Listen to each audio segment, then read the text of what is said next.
ඇත්තටම ලොකු chance එකක් තිබ්බදී මට 200ක් ගහන්න. ඉතින් මම හිතනවා මට තව මැච් තියෙනවා. ඉතින් මම ඒ ගැන ලොකුවට වොරි වෙන්නේ Okay, Mondays then the visit are මේකට වැළුණා ටෙස්ට් එක ගන්න. ඉන්න හොඳ ෆෝම් එකේ මොකද්ද ඔයගොල්ලෝ කරලා තියෙනවා ඒ ලෙවල් එකට එන්නේ තත්ත්වයට එන්නේ මොනවා හරි බැටිං මොනවා ඉම්ප්‍රූව්මන්ට් කරලා තියෙනවා. එහෙම ලොකුවට දේවල් වෙනස් කරේ නැහැ. ඉතින් මම ට්‍රේන් කරපු දේවල් ඒවා හරියට කරා විතරයි කරේ. ඉතින් මම බිලිව් කරනවා මාව. ඉතින් ඒක තමයි ලොකුම දේ.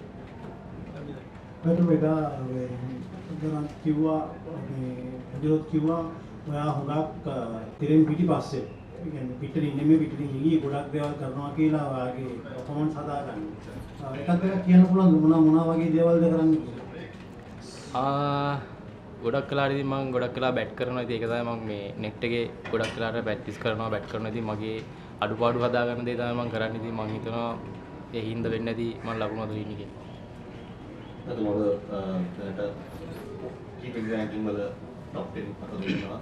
වඩ මොකක්ද බලාපොරොත්තුවක් තියනවාද ඒ දේම ටෙස්ට් වල සහ වන්ඩේ වල? ඔව් ඇත්තටම ලොකු ආසාවක් තියෙනවා මට ෆෝමැට් තුනේම টপ 10 ඉන්න. ඉතින් කවදා හරි ඉතින් මම try කරන එක මට කරන්න පුළුවන් වෙයි කියලා. ඉතින් මම උපරිම මානසික වෙනවා. ප්‍රථම ඔයා ඉන්ටර්නැෂනල් ස්ටේටස් එකට එනකොට හොඳ ටෙස්ට් බැට්ස්මන් කෙනෙක් විදිහට ආවේ. ඊට පස්සේ වයිට් බෝල් ෆෝමැට් එකට ආවට පස්සේ ඔයා ඒකට ඇඩ්ජස්ට් වුණා. ඊට පස්සේ ආපහු ටෙස්ට් ෆෝමැට් එකට ආවම ඔයාගේ මුලින් තිබිච්ච ප්‍රතිකර්ම රටාව නෙමෙයි අපි දැන් දකින්නේ වන් ඩේ T20 ටෙස්ට් වල හොඳ මික්ස් එකක් අපි දකිනවා. ඒ විදිහට ප්‍රතිකර්ම රටාව වෙනස් කරගත්තේ කොහොමද? ඒකට කවුද උදව් කළේ සහ කොහොමද ඒ ගමන දැන් ඔයා හැරගෙලා තියෙන්නේ? ඇත්තටම කිව්වොත් දැන් ටෙස්ට් ගත්තොත් එහෙම ගොඩක් වෙලාවට අපේ රන් රේට් එක පොඩ්ඩක් උඩින් තියාගෙන බැට් ගන්න ඕනේ. ඉතින් මම හිතනවා වන් ඩේ T20 ගහන විදියට පොඩ්ඩක් මට මේකටත් ඇප්ලයි කරන්න පුළුවන් වුණා. ඉතින් කෝචස්ලා මට ගොඩක් උදව් කරා. ඒ වගේම කැප්ටන් ටීම්මේට් එකේ කට්ටිය හැමෝම උදව් කරා. ඉතින් මම හිතනවා මට ඒක හෙල්ප් එකක් වුණා කියලා. තරංජය දැන් විශේෂම දැන් ට්‍රැක් වහන එක මොකද ඉතින් සහ දැන් මේ තරඟෙන් පස්සේ දීර්ඝ කාලයක් ටෙස්ට් තරඟ නැති විලාපයක් ඉස්කන්ඩාක් දිනවා. ඉතින් ඒ ගැනත් සහ ට්‍රැක් වහන එකට නායකයෙක් දීලා ඔබට දැනෙන දේ හිතලා දෙන්න. සෑහෙන හොඳයි සන්තෝෂයි. මොකද කලෙක්ටිව් එෆර්ට් එකක් තිබ්බේ. කිව්වාගේ පැතුම් ලකුණු ගැව්ව හැම මැච් එකේම කමිදු ටච් එකට ආවා, කුසල් මෙන්ඩිස් ටච් එකට ආවා. ෆාස්ට් බෝලර්ස්ලා ස්පිනර්ස්ලා හැමෝම ටීම් එකට ඕන දේවල් ටික කරා. ඉතින් මම හිතනවා ඒක තමයි වෙන්න ඕනේ ටීම් එෆර්ට් එකක් විදියට. මොකද අපි ගාල්ලේ මැච් එක ඩ්‍රෝ වුණත් අපිට සෑහෙන දුකක් තිබ්බේ. මොකද අපිට දිනන්න තිබුණු තරඟාවලියක් 2-0. ඉතින් අපි ඒ තිබ්බ පොඩි මිස්ටේක්ස් හදාගෙන තමයි මේකට ආවේ. අපි කතා වුණා මොකද අපිට මේ ටීම් එක බීට් කරන්න පුළුවන්. ඉතින් ඒක තමයි අපේ මොටිව් එක තිබ්බේ. ඉතින් මම හිතනවා ටීම් එකක් විදියට අපි ඒ දේ ඩිලිවර් කරා. සෑහෙන සතුටුයි. ඉතින් කිව්වාගේ තව ටික කාලයකට ටෙස්ට් මැච් නැහැ. නමුත් අපි try කරනවා. මම හිතන්නේ බෝඩ් එක අදුරට try කරනවා ටෙස්ට් මැචස් ගන්න. ඉතින් ඒක හම්බුනොත් ලොකු දෙයක්. මොකද දීර්ඝ කාලයකට පස්සේ ටෙස්ට් මැච් එකක් සෙල්ලම් කරනකොට ඒ රිද්ම් එක පොඩ්ඩක් ඇඟෙන් යනවා. ඉතින් හිතනවා හොඳ දෙයක් වෙයි කියලා ඉස්සරහට. ධනජය අර්ථබෝධයෙන් පටන් ඔහුගේ ටෙස්ට් තරඟාවලියක් අපිට සෑහෙන කාලෙ වෙන්නේ නැහැ. නමුත් ඔහු වගේම කණ්ඩායමේ සියලුම ක්‍රීඩකයන් තමත් හොඳ තත්ත්වයට ඇවිදින පර්ෆෝමන්ස් වලින් ඒ රිද්ම් එක ගැටලුවක් වෙනවා නේද ඉදිරි තරඟාවලියක ප්‍රවිෂ්ඨ විශේෂයෙන්ම තරඟාවලියේ අවසානයේ ඊළඟට ඔබ සහභාගී වෙන ඉදිරි තරඟාවලියක තරඟාවලියේදී ඒක පැතුමේ උත්සාහ කැමති දැන් ඒක ඔබට බාධාවක් නෙමෙයි නේද? අපගේ ටෙස්ට් ඇවරේජ් එකක් කන්ටිනියු කරන්න මොකද ඔය රිද්ම් එකට එන්න තව අවුරුද්දකට ආසන්න කාලයක් තමයි ටෙස්ට් තරඟාවලියක් තියෙන්නේ. දෙන්නටම යොමු කරන ප්‍රශ්න. ඇත්තටම මේක බැට්ස්මන් කෙනෙක් විදිහට පොඩ්ඩක් අපහසුතාවයක් තියෙනවා. ඉතින් අපිට කාලයකට මැච් නැති එක කියන ඉතින් මම හිතනවා ඒ වෙනුවට අපිට ක්ලබ් මැච් තියෙනවා, 3 ඩේ මැච් තියෙනවා. ඉතින් අපිට ඒක ඒ අතර සෙල්ලම් කරන්න පුළුවන්. ඉතින් රිද්ම් එක තියාගන්න. ඔබෙන් අහන්නේ මේ දැන් අද 4 තරඟේ මාටපත් වුණා. ඉතුරු කඩො ටික දවා ගන්න ටික පන්දු 34ක් ඇතුළත දවා ගන්න විශේෂ සැලසුමක් කේම යොදා ගත්තද අද දිනේ? විශේෂ දෙයක් කියන්නේ අපි ටීම් එකක් විදිහට කතා වුණේ අපි හැමතිස්සෙම KPIs දා ගන්නවා ටීම් එකේ එන්න කලින්. ඉතින් අපි ගොඩක් වෙලාවට අපි මේ ටෙස්ට් කලින් අපේ සීරීස් ටික ඇනලයිස් කරනවා. අපේ මේඩන් පර්සන්ටේජ් එක ටිකක් අඩු වෙලා තිබ්බේ. අපේ බලාපොරොත්තු තිබ්බේ මේඩන් පර්සන්ටේජ් එක වැඩි කරන්න. ඉතින් අපි ඒකට තමයි ප්ලෑන් කරේ. මොකද ටෙස්ට් ක්‍රිකට් ක්‍රීඩාවේ අර අපි රිද්ම් එකක් තියාගෙන යන්න ඕනේ, ප්‍රෙෂර් එකක් බිල් කරන්න ඕනේ, අනිත් පැත්තේ විකට්ස් ගන්න. ඉතින් මම හිතනවා සෑහෙන හොඳට පන්දු යවනවා නේද කරා කියලා. ධනා දැන් මාස 12කට ටෙස්ට් ක්‍රිකට් නෑ විශේෂයෙන්ම වයිට් බෝල් ගහන්න නැති අය කොහොමද ඒක තියාගන්නේ අන්තිම ශ්‍රී ලංකා ක්‍රිකට් ආයතනයත් එක්ක ඔයගොල්ලෝ ඉල්ලීමක් කරාද තව ටෙස්ට් මැච් ගන්න මොකද එහෙම සාකච්ඡාවක් තිබුණා ඔව් පැතුම් කිව්වාගේ ඉතින් අපිට ඩොමෙස්ටික් මැචස් තමයි තියෙන්නේ. ඉතින් දැනට වන් ඩේ තරඟාවලියක් එනවා. ඉතින් ඒකට සහභාගී වෙලා ඊට පස්සේ 3 ඩේ තරඟාවලිය එනවා. ඉතින් NSL තරඟාවලිය ඒ වගේන් තමයි අපිට ෆෝම් එක තියාගන්න වෙන්නේ. ඉතින් unfortunately ඉන්ටර්නැෂනල් ටෙස්ට් නෑ. ඉතින් අපි රික්වෙස්ට් එකක් දුන්නා SCLC එකට ඒගොල්ලෝ සෑහෙන්න ඒ ගැන මම හිතන්නේ කතා කරනවා ටීම්ස් එක්ක. ඉතින් මොකද මැච් 3-4ක්වත් තව ගහගත්තොත් අපිට ඒක සැරින් සැරේට හරි කන්ටිනියු කරගෙන යන්න පුළුවන් හින්දා. දනා ප්‍රභාත් ටෙස්ට් පිටියට ආවට පස්සේ විකට් 20ක් ගැනීමේදී අපේ ලයිෆ් ලයින් එක නැත්නම් අපි ප්‍රධාන බලාපොරොත්තු වුණේ ප්‍රභාත්. එයා ෆස්ට් ටයිම් කඩුව නැතුව ගියා ගාන්නේ. මේ මැච් එකට එන්න ඉස්සෙල්ලා නැත්නම් මැච් එකේ පළවෙනි දවස් දෙකේ ගියාට පස්සේ වා මොනවාද ඒ ප්‍රභාත් බෝලේ අතර දෙනකොට මොනවාද එයාට කිව්වේ? විශේෂ දෙයක් නෑ. මං හැමතිස්සෙම කියන්නේ තමන් තවන්ම බිලීව් කරන්න ඕනේ ක්‍රිකට් වල. මොකද තමන් හොඳ නම් තමයි තමන්ට පර්ෆෝම් කරන්න පුළුවන්. ඉතින් අපි හැමතිස්සෙම කතා වුණ එක එයා සෑහෙන දේවල් කරලා තියෙනවා රටට. ඉතින් එයා ඒ ඔප්පු කරලා තියෙනවා එයා හොඳ බෝලර් කෙනෙක් කියලා. එයා টপ 10 උත් හිටියා. ඉතින් එයාට ඒ පොඩි රිද්ම් එකේ අවුලක් තිබ්බේ. ඉතින් මම හිතනවා ඒක එයා සෑහෙන මහන්සි වුණා මැච් එක යන අතරතුරත්. ඉතින් මම හිතනවා එයාගේ මහන්සියේ ප්‍රතිඵලයක් තමයි අපිට අන්තිම ඉනිං එකේ දැක් ගන්න.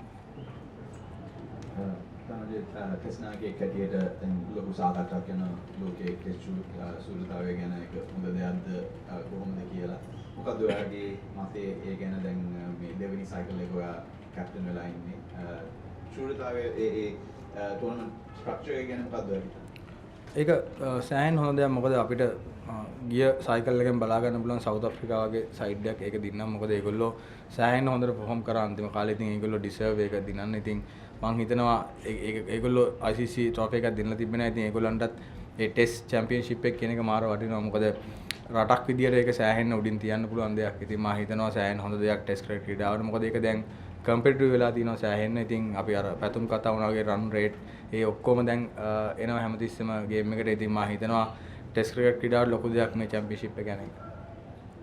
දනා එතනින්ම පටන් ගන්න කැමති විශේෂයෙන්ම අපිත් පෞගිය ටෙස්ට් චැම්පියන්ෂිප් දෙකේම කිට්ටුවටම ආවා අවසන් මා තරගයක් ක්‍රීඩා කරන්න. නායකයෙක් විදියට මොකක්ද දාලා තියෙන සැලසුම මේ වර අවසන් මා තරගයක් ක්‍රීඩා කරන්න මම හිතන්නේ ඕගොල්ලෝ ටීම් එකක් වෙන්න මොකක්ද තියෙන සැලසුම දැන් පටන් ගත්ත විතරයි.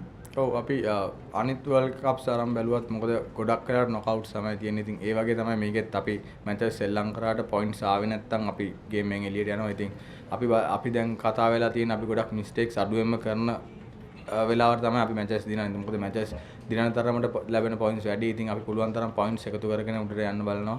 අර කිව්වාගේ අපිට ගිය සර්කල් එකේ පොඩි අතපසුවීම් ටිකක් වුණා. ඉතින් අපි ඒකෙන් මම හිතන්නේ අපිට තිබුණු ලොකු chance එකක් මග හැරුණා. ඉතින් මම හිතනවා අපි ඒක නිවැරදි කරගෙන මේ පාර උඩටම යන්න. ක්ලබ්ස් මෑත කාලේ තිබුණු ඉෂුව එකක් තමයි ලෝ ඕඩර් එක බැටිං වලට කන්ට්‍රිබියුට් කරන ලොකුට දක්වන්නේ නැති එක.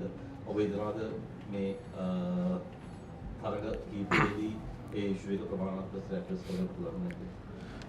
ඔව් මම හිතනවා අර කුසල් මෙන්ඩිස් නම්බර 7 ක්‍රීඩා කරන එක සෑහෙන වැදගත් කණ්ඩායමක්. මොකද ලංකාවේ ඉන්න හොඳම පිටුකරුවන්ගෙන් කෙනෙක් එයා. ඉතින් එයා නම්බර 7 ඉන්නවා කියන්නේ නිව් බෝල් එකටත් සෑහෙන වැදගත්. ඉතින් අන්තිම තරඟාවලිය හැම එකේම ලකුණු අතර හිටියා. මම හිතනවා ඉතින් එයා ඒක දිගටම කන්ටිනියු කරොත් ඒ තියෙන ඉෂුව එකත් සෝල්ව් වෙයි කියලා. You have been playing attacking cricket in Test cricket too. I mean, what inspires you to play a lot of shots, opening the batting in Test cricket also?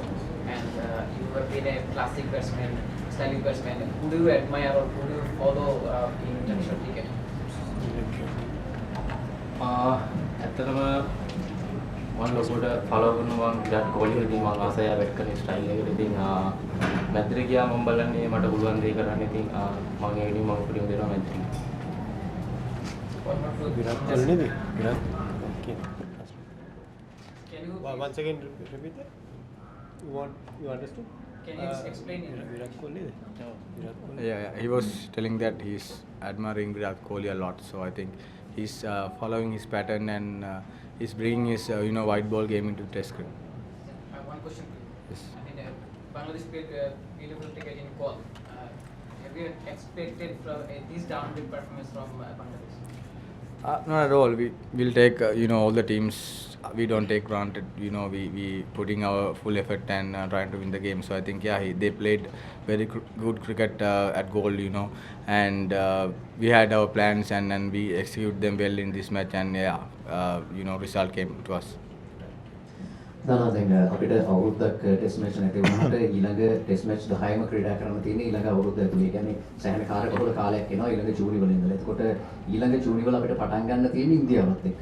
ඉන්දියාවේ කෝලි සහ ශර්මා නැති වෙලා තිබෙනවා.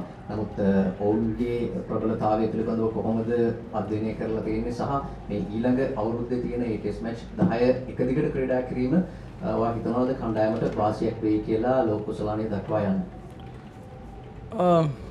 ඔව් අපි අර කිව්වාගේ ටෙස්ට් මැච් නැති වෙලාවට ඒක ටිකක් අපහසුයි. නමුත් එක දිගට තියෙනකොටත් ඒක ලේසිත් නෑ. නමුත් අපි ප්‍රොෆෙෂනල් ක්‍රිකටර්ස් හැටියට හැම දෙයකටම ඇඩැප්ට් වෙන්න ඕනේ. ඉතින් මම හිතනවා ඉන්දියා ඔව් කෝලි රෝහිත් දෙන්නම නෑ. නමුත් ඒගොල්ලන්ට හොඳ යන් ටැලන්ට් ඉන්නවා. ඉතින් අපිටත් මම හිතන්නේ බෑකප් එක තියෙනවා ඔන්ලාක. දැන් පැතුම් කමිදු ඒ වගේ සෙල්ලම් කරන අය දැන් ඒගොල්ලොත් හැමතිස්සෙම රෑන්කින් වල උඩට යනවා. ඉතින් මම හිතනවා අපිට හෙඩ් ටු හෙඩ් හොඳ ගේම් එකක් තියෙයි කියලා. Final question. ඇතුම් ඔයා දැන් අවුරුදු කීපයක ෆෝමැට් තුනේම සාර්ථකත්වයක් තියෙනවාට දැන් අනිත් ෆෝමැට් එක බලනකොට ටෙස්ට් ශතකයක් කොච්චර වටිනවද ඔයාට ටෙස්ට් පර්ෆෝමන්ස් එක? ඇත්තටම ටෙස්ට් කියන්නේ මම හිතන්නේ සෑහෙන වටින දෙයක්. ඉතින් ප්ලේ කෙනෙක්ට ටෙස්ට් ශතකයක් කියන්නේ මාර වටිනවා. ඉතින් ඒක වචනයකට කියන්න අමාරුයි. Thank you very much. Thanks.